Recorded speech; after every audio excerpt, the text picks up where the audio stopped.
ጸወን ሚዲያ አምባ መጠጊያ። ይሄ ያለንበት ገዳም ርዕሰ ገዳማት ወአድባራት ጣና ቅዱስ ቂርቆስ የአባቶችና የእናቶች አንድነት ገዳም ይባላል።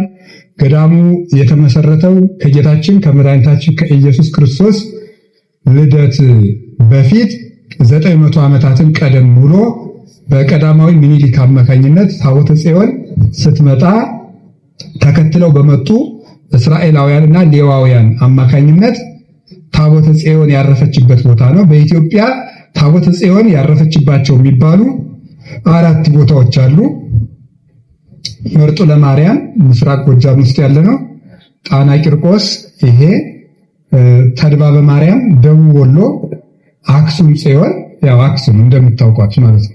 ስማቸው ተድባበ መርጦ ለጽዮን፣ ሳፍ ጽዮን፣ ደብረ ሳይል ሳፍ ጽዮን፣ ተድባበ ጽዮን፣ አክሱም ጽዮን ነበር የሚባሉት ማለት ነው። ስለዚህ እነዚህ ታቦተ ጽዮን አርፋበታለች። እዚያም እስከሚሰራላት በአክሱም ቤተ መቅደስ እስከሚሰራ ድረስ የቆየችው እዚህ እንደሆነ የገዳሙ የብራና የታሪክ መዝገብ ያስረዳል። ስለዚህ ታቦተ ጽዮን ያረፈችበት ቦታ ነው ይሄ።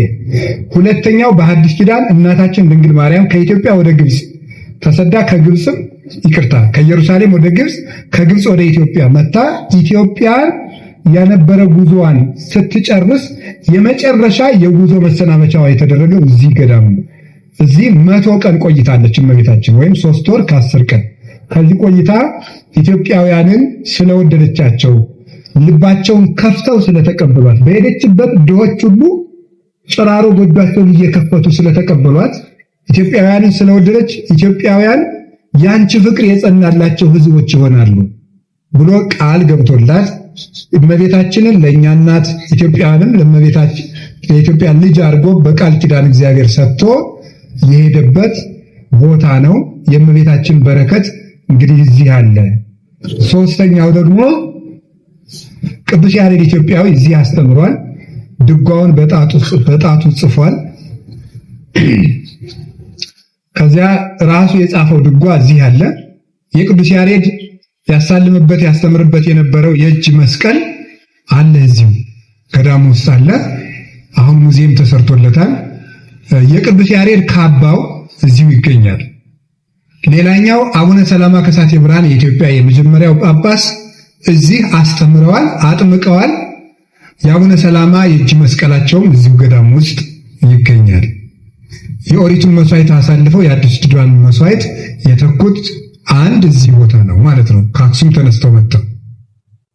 ሌላው ከእስክንድሪያ ተባርኮ የመጣው የቅዱስ ቂርቆስ ታቦት እዚህ የቂርቆስ ታቦት በደረሰ ጊዜ በዚህ አካባቢ የነበረው መቅሰፍት፣ ረሃብ፣ ሰው ከብቱ እያለቀ ነበርና ለቅዱስ ቂርቆስ እግዚአብሔር የገባለት ቃል ኪዳን ቤተክርስቲያን በታነጸበት፣ ገድል በተነበበበት፣ ስም በተጠራበት ቦታ ረሃብ፣ የውሃ መጣጣት፣ የበረከት መጣጣት፣ ችግር፣ የሰውና የከብት ሞት አይኖርም የሚል ቃል ኪዳን አለ። ስለዚህ የቅዱስ ቂርቆስ ታቦት እዚህ ሲመጣ በዚህ በአካባቢ የነበረው ወረሽኝና የከብትና የሰው እልቂት በሙሉ ቆመ።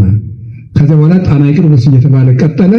ቅዱስ ቂርቆስ እየጠበቀ እስካሁን ገዳሙ ሳይጠፋ ችግር ሳይደርስበት እዚህ ደርሷል። መሀል ላይ ያው የመነኮሳት ስደት ከመግጠሙ በስተቀር ማለት ነው። አንዱ በረከት ይሄ ነው። መምህር ኤስድሮስ ኢትዮጵያዊ እዚህ ገዳም ገብተው 300 መጻሕፍትን ያጠኑበት ቦታ ነው እዚህ። ስለዚህ እነዚህ ሁሉ ስውር ቤተ መቅደስ አለው ብለው አባቶች በትውፊት ይተርካሉ። እነዚህ ሁሉ በረከቶች አሉበትና አሁን ደግሞ እዚህ ስትሄዱ የእነዚህን በረከት ስጠኝ ጌታ ሆይ፣ ስመለስ በጎ እንድሰራ አድርገኝ። አንድ ሰው ገዳም ሲሄድ ለኃጢአቱ ይቅርታ ጠይቆ እግዚአብሔርን መልሰኝ ብሎ ስመለስ አመሌ እንዳይከተለኝ እርዳኝ ብሎ ውሳኔ ወስኖ እቅድ አቅዶ እግዚአብሔርን እርዳኝ ብሎ ለመመለስ አስቦ ነው መሄድ ያለበት። እና እዚህ ስትመጡ ይሄን አስባችሁ እንደመጣችሁ ተስፋ አለኝ። ስትመለሱም የእነዚህ ቅዱሳን ሁሉ በረከት ደግሞ ይከተላችኋል። የቅዱስ ቂርቆስን በስም የታነጸውን ቤተክርስቲያን የተሳለመ መቃብሬ ኢየሩሳሌም እንደተሳለመ ቆጥርለታለሁ የሚል ቃል ኪዳን አለው። ስለዚህ ዛሬ ኢየሩሳሌም መጣችኋል ማለት ነው። እንደዚህ አድርጋችሁ አምናችሁ አይምሯችሁ ደስ ብሎት ይሄድ የቅዱስ ቂርቆስ በረከትም ደግሞ እንደ እምነታችሁ ይደረግላችኋል።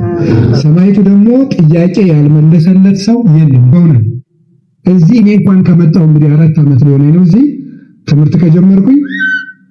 ሰው እዚህ መጥቶ ጥያቄ ጠይቆ ሰማዕቱ ቅዱስ ቂርቆስ ያልመለሰው ጥያቄ የለም። ልጅ ላጡት ልጅ ይሰጣቸዋል፣ ለመካኖች ልጅ ይሰጣቸዋል፣ ለተጨነቁት ያጽናናቸዋል፣ ለተቸገሩ ለሁሉ ማለት ነው። ስለዚህ ለቅዱስ ቂርቆስ እንደው ልባችሁ ያዘነበትን ነገር ነግራችሁት ሂዱ። ይሰማችኋል፣ እርግጠኛ ነኝ ይሰማችኋል። ቡሩክና ፈጣን ደግ ሕፃን ነው። ስለዚህ የቅዱስ ቂርቆስ በረከት ለሀገራችን ጭምር ይትረፍልን። ስለመጣችሁ ደስ ብሎናል። እግዚአብሔር የተመሰገነ ይሁን። ጉባኤውንም ደግሞ አጽንቶ እስከ ምጽአት ድረስ ያቆይልን። መምህሩንም በእድሜ ያበርክታቸው። ደቀ መዛሙርቱም ደግሞ በመምህራቸው ወንበር እንዲተኩ እግዚአብሔር ይፍቀድልን። ይቆየን። ስብሐት ለእግዚአብሔር።